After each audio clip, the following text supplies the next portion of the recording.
Assalamualaikum warahmatullahi wabarakatuh dan salam sejahtera. Nama saya Syed Naufal Hazim bin Syed Kudri, nombor matrik S70815 dan daripada jurusan Teknologi Makanan. Hari ini saya akan membentangkan tentang 3 fungsi perlembagaan dalam mewujudkan kehidupan yang harmoni dalam masyarakat kita.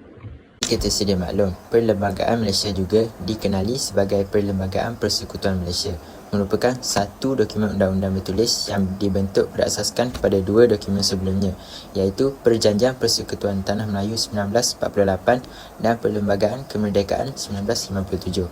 Perlembagaan Malaysia telah digubal berdasarkan nasihat daripada Suruhanjaya Red yang telah melakukan kajian dalam tahun 1956 sebelum negara kita mencapai kemerdekaan. Perlembagaan berkenaan berkuat kuasa sejurus selepas kemerdekaan negara kita, iaitu pada 31 Ogos 1957. Hari ini saya akan berkongsi 3 fungsi perlembagaan dalam mewujudkan kehidupan masyarakat yang harmoni di negara ini. Yang pertama ialah dapat mengukuhkan perpaduan antara kaum di negara ini. Yang kedua, dapat menjamin pentadbiran negara yang telus dan adil. Dan yang terakhir ialah dapat menjamin pertumbuhan dan perkembangan ekonomi negara kita. Dan yang pertama ialah dapat mengukuhkan perpaduan antara kaum.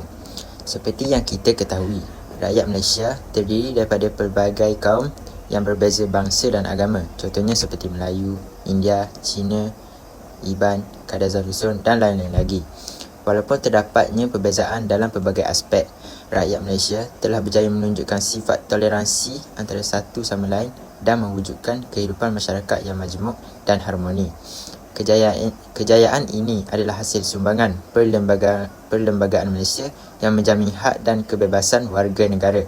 Misalnya, semua rakyat Malaysia tanpa mengira kaum dan agama diberikan hak yang sama rata untuk mendapat perlindungan daripada undang-undang secara saksama.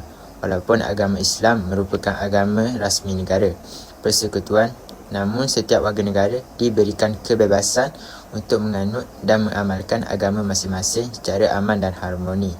Hal ini jelas menunjukkan bahawa perpaduan kaum di Malaysia terhasil dari perlembagaan yang memberikan hak dan kebebasan yang sama rata kepada semua warga negara, tidak kira bangsa ataupun agama.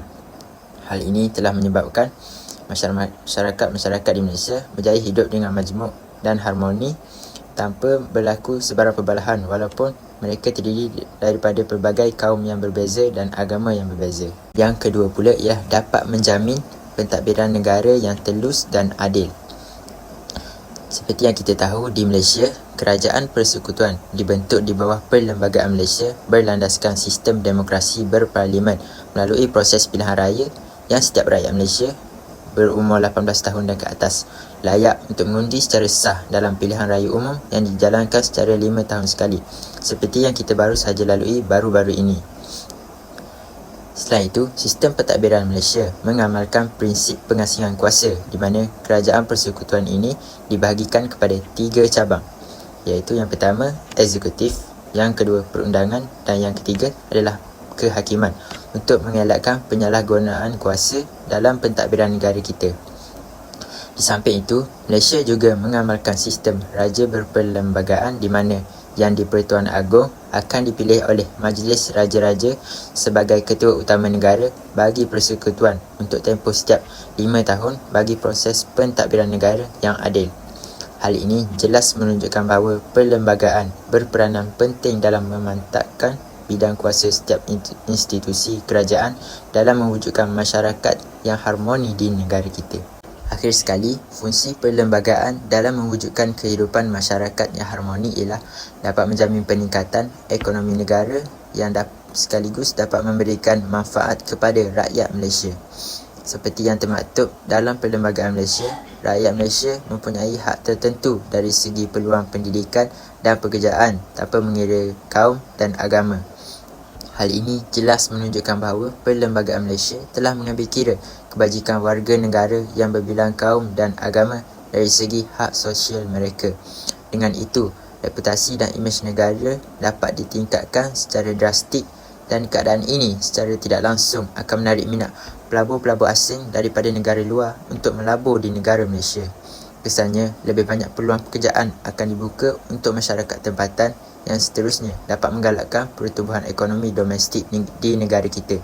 Kisah ini memberikan impak yang begitu mendalam ke atas negara kita kerana ianya dapat membantu negara kita untuk meningkatkan ekonomi sekaligus dapat menjamin keharmonian penduduk-penduduk di dalam negara Malaysia yang terdiri daripada pelbagai kaum dan agama. Dapat disimpulkan bahawa terdapat pelbagai fungsi perlembagaan dalam mewujudkan kehidupan masyarakat yang harmoni di negara ini. Sebagai rakyat Malaysia yang prihatin dan beretika, kita perlulah sentiasa bersyukur dan menanamkan dalam diri rasa cinta akan negara bagi menjamin kehidupan negara yang harmoni dan aman damai walau hidup dalam pelbagai kaum dan agama. Dengan itu, tamatlah perkongsian daripada saya hari ini. Sekian, terima kasih.